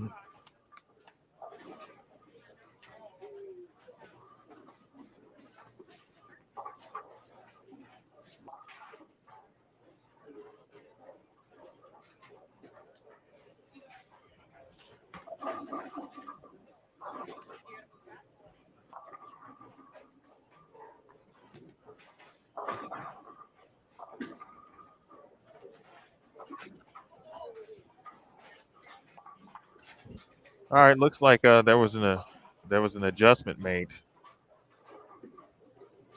to Verity Crawley's score. She was given an additional pin, so I assume just a minor score entry will error there. So she's at plus 265. Nothing too significant, but every pin does count, obviously. Correction. 20 pins separates second from fourth. All right, folks, we do have the giveaway coming up here before we get to the excitement of the final few frames here at the PWBA BVL Open. We'll get that going in just a couple moments. If this is your first time participating in a giveaway on BowlTV.com, and it's super easy. You'll see a prompt in the bottom left-hand corner of the video screen that says a giveaway will begin soon. Watch here to participate. It'll count down for about 60 seconds. And then you'll see another prompt that says the giveaway has begun, along with a big submit entry button, once again in the bottom left-hand corner. All you have to do is click on that submit entry button, and you will have the opportunity to win. And we do recommend, if you're watching in full screen mode right now, when we say it's time, go ahead and take it out of full screen mode so you can see the chat, see the channel navigation. Aaron, You'll see your chance to win. My apologies.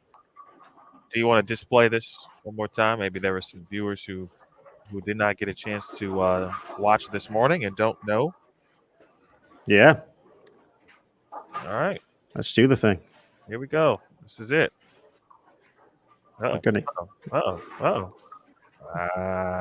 There it is. PWBA Mini Visiball. Handheld version. Bowl Fearless. Looking sharp with the new color scheme for the PWBA Tour. Going to one lucky viewer. And yes, you can model your bowling game with it very easily. Probably not best for two-handed, though.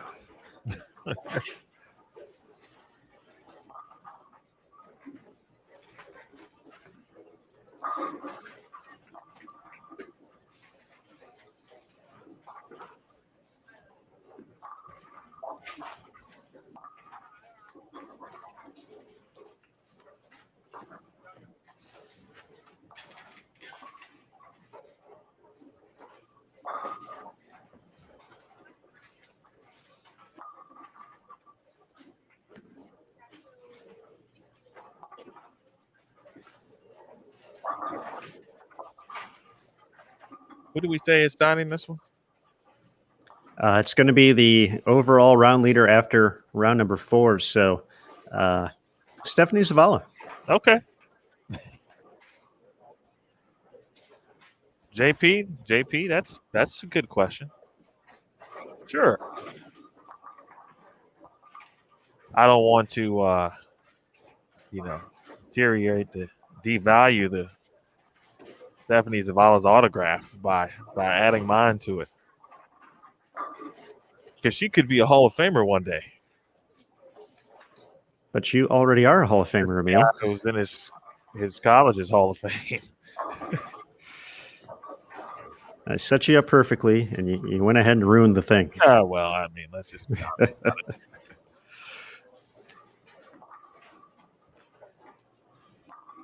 All right, Verity with the strike there in frame number 6. Let's go with Jordan Richards' next frame. When she completes this next frame, the 5th frame, we will start the giveaway.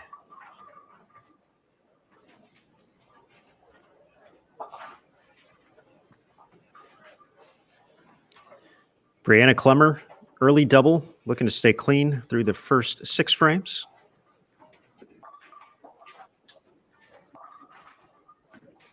Back-to-back opens early in the game for Dasha Kovalova. So not putting together the big numbers she needed to make a run here and putting a little bit of pressure on the players ahead of her.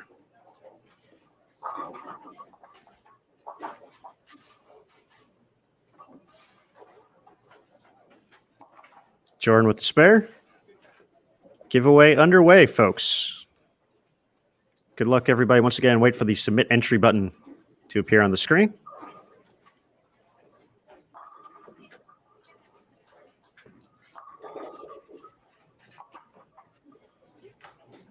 One lucky viewer taking home a PWBA Mini Visiball.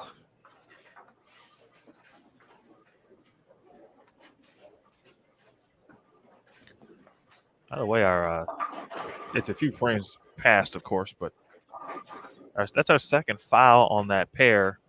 O'Keefe did it earlier today in the ninth. I'm sorry, on lane 9. Which, well, let's see. This one was on lane 10.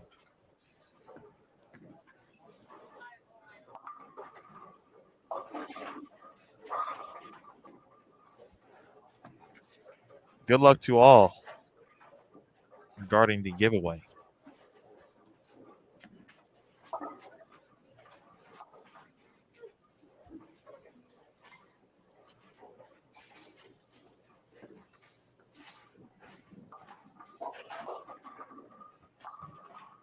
Split for Jordan Richard in frame 6. And right now, Brianna Clemmer just staying clean might jump back into second place. So second open from Crawley back-to-back on lane 11. Again, 20 pins separating second through fourth.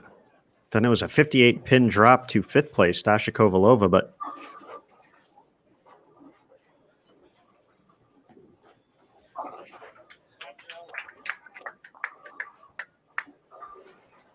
apparently everybody wants to bowl in that opening match of the stepladder finals, Emil. Which generally is not what you want, but it depends on the player. I think we've had this conversation. Like Liz Culkin is someone who, when in that situation, enjoys. Great spare for Jordan. Stays clean. Yep, talking about staying clean. Hello to Chris Castro, by the way. And congrats to who, Aaron? James Crawley. Any relation?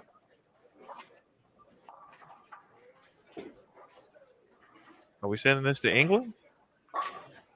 That'd be pretty nifty, wouldn't it? Well, congratulations, James. Our marketing team will be in contact with you in the next couple of days to redeem your prize. Thank you to everybody for participating and being part of the Bowl TV community.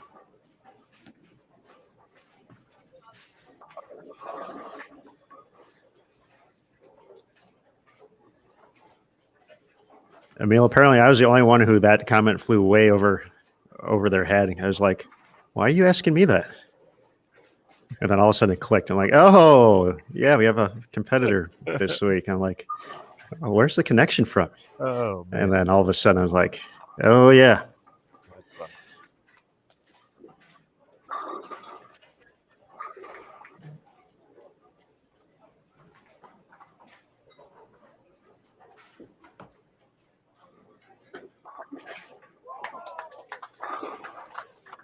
Brianna Clemmer on lanes 7 and 8 right now. A double and has stayed clean since no strikes since the second frame. Her max score is 218. She's on a 198 pace.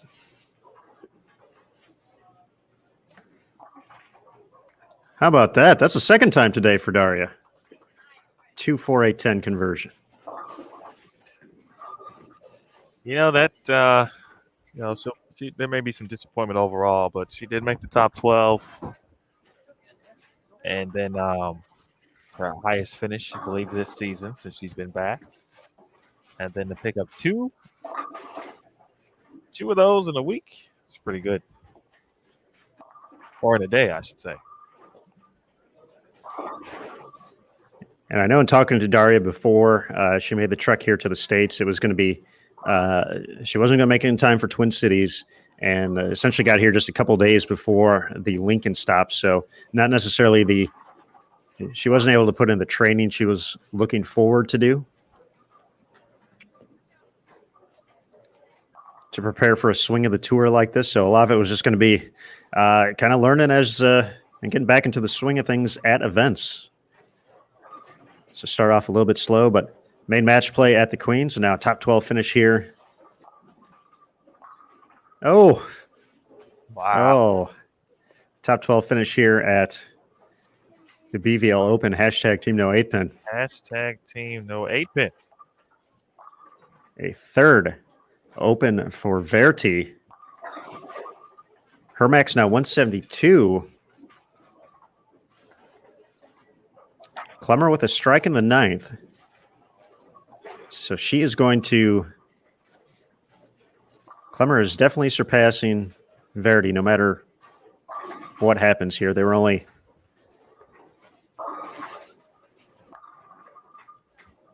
separated by 10 pins, so decent count here will get her at least into the 180s.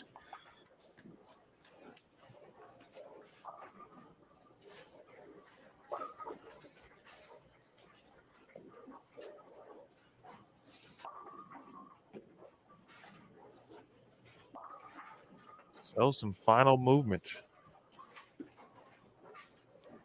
for seeding. I think I was going to say earlier, Aaron, talking about who ends up in that 4th spot or bowling in the opening match.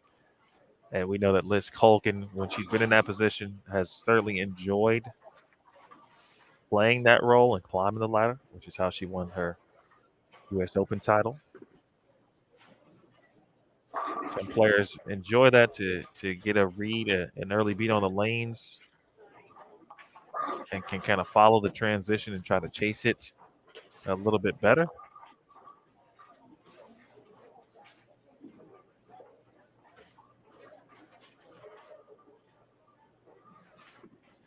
For Clemmer, she picked up the spare, so she's going to be at 198 with a strike on her fill ball. We mentioned the best that Jordan can get to. And now with that 10 pin up there is 188. So Brianna Clemmer is going to be the number 2 seed. Clemmer is the 2 seed. Crawley can get to 162.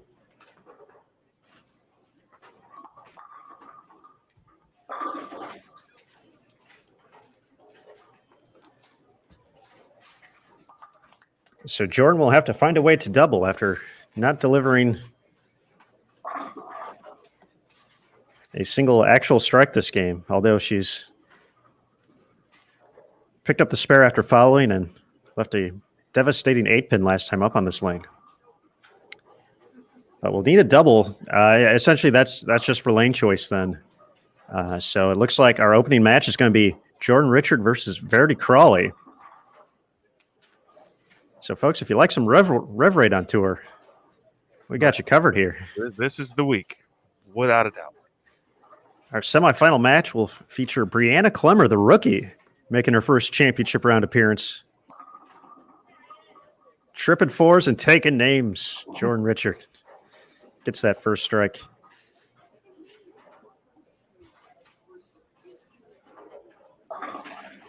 So does need the second hit. And then good count, decent count.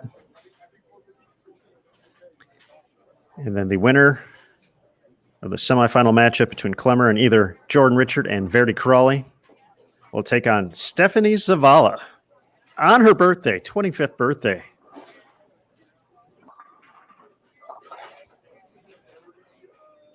So we're going to have our top 4 set here.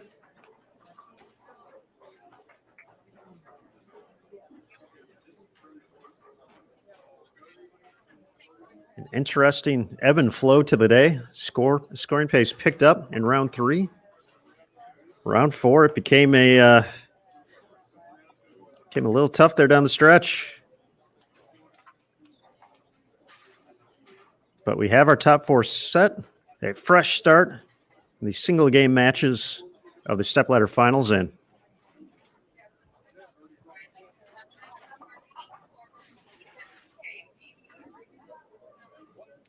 We got ourselves one heck of a TV show coming up here in just a little bit, Emil.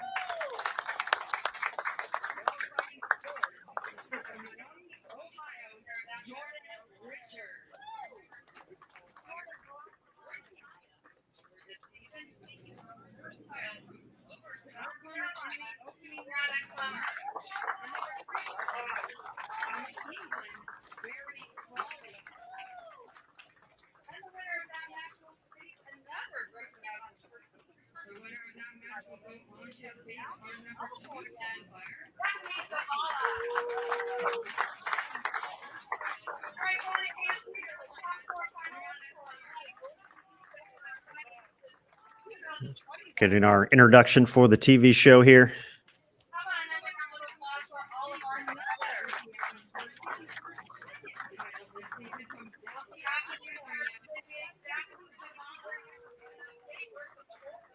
Stephanie Zavala, your top seed. Number 2, Brianna Clemmer. Number 3, Verity Crawley.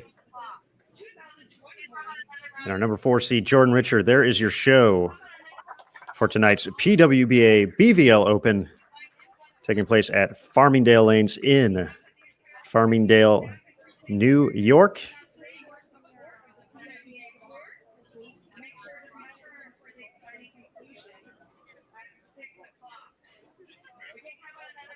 It's going to be 6 p.m. Eastern, the time for that here on Bowl TV,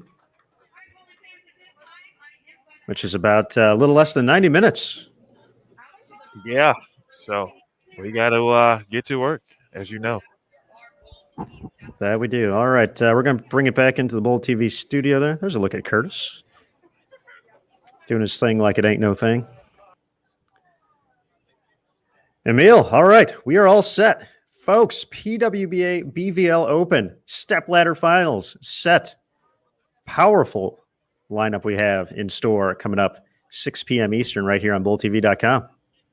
Yeah, it couldn't be a better show. We saw, obviously a lot of credit to Stephanie Zavala. She's been fantastic throughout the week. She is the one to beat, certainly this week. As I mentioned earlier, a little bit of a different situation.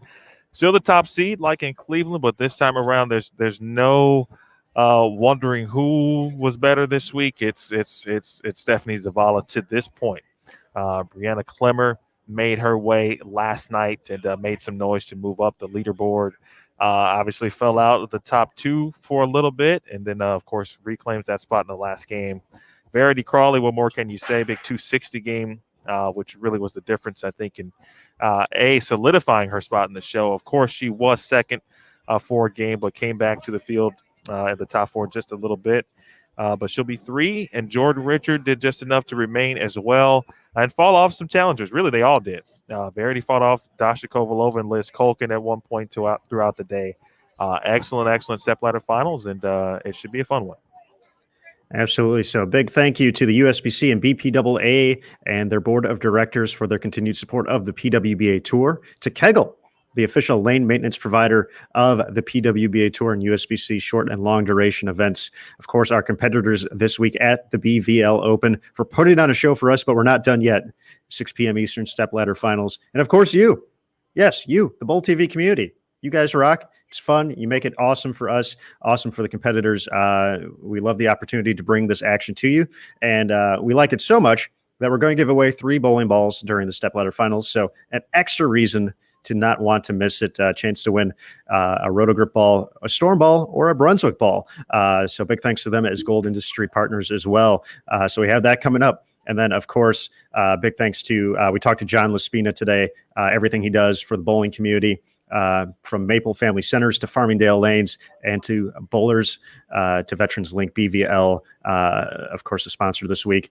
So a big thank you to John and his whole family for everything they do, the Farmingdale staff, and of course the on-site staff for the PWBA Tour, Tennille Milligan, Kathy Watka, Caitlin Nelson, and then Cecil Scarborough as well, for player services. So for Emil Williams Jr., Curtis Von Kruger, I'm Aaron Smith. We're signing off here from the PWBA BVL Open. We'll be back for the stepladder finals, 6 p.m. Eastern, right here on Bowl TV.